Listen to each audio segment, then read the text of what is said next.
I would love you to put your hands together for Effi Balogh.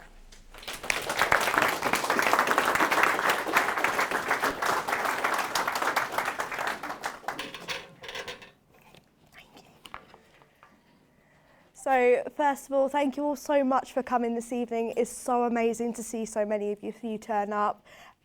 Without further ado, so when Leah made that Facebook post calling for potential speakers for this wonderful event, I knew instantly what it was that I was going to be talking about, and I'll tell you why.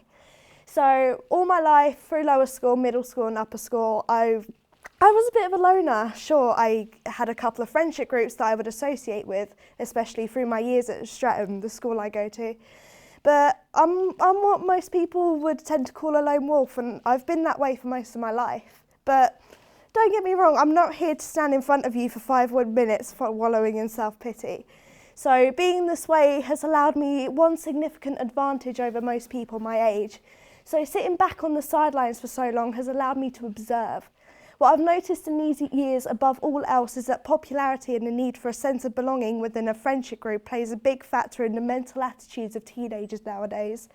What I'm here to spread the message about today is that teenagers shouldn't knit themselves so close to one another, but rather reach out and engage more with their peers, since I believe that among all the world environmental and political problems that we face today, the connectivity among the young people is what we need to inspire the most within them. We need to teach young people the values of connectivity and supporting one another, and I hope that you as parents and grandparents can inspire those messages in your children and grandchildren. So a few months ago I did an independent study in friendship groups, and I found a really interesting article in the Journal magazine in Psychology Today about 3 different types of friendship groups that we tend to put ourselves into. So first there is the tight-knitted group. So this type of group categorises the people within it as very closed with no open ends. So it's very much like a ball of wool where a jumble of people, everyone knows each other, everyone hangs out together, and there's really not much room for additional or new people.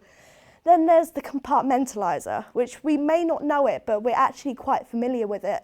So when we grow older, we start to divert into compartments of friendship groups. So we have our social friends, our work friends, the list goes on really.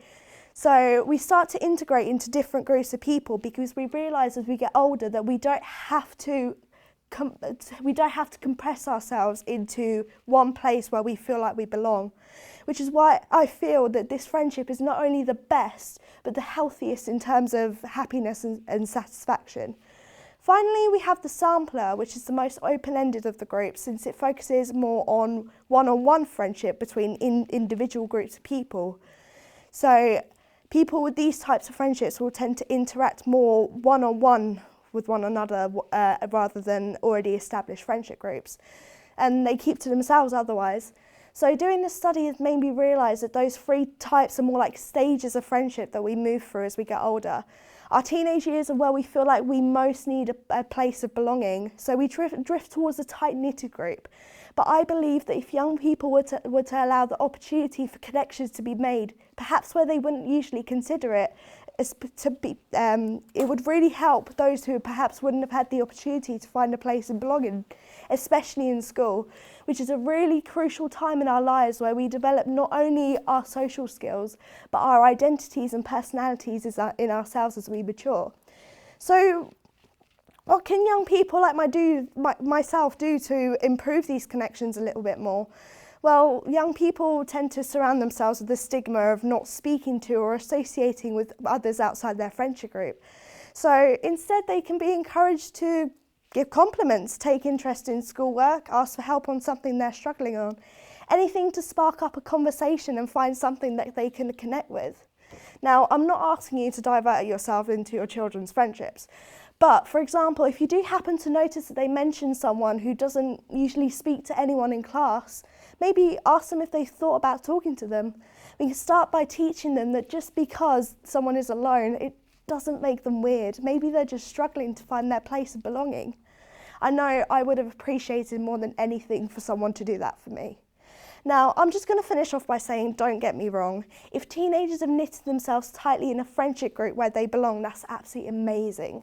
One of the most important things in a teenager's life is the opportunity to connect with people, and those connections are what develop the mental attitudes that teenagers take with them through their adult lives. But one of the messages I want to send today is if young people aren't willing to open up their circles as well as their minds, they might adopt the wrong mental attitude. I cannot emphasise this enough. One of the most important things in the mind of a young developing person is the connections they have with other people and the sense of belonging that comes with it. Hopefully with my words you'll be able to guide the next generations to have the most positive connections in their lives. Thank you so much.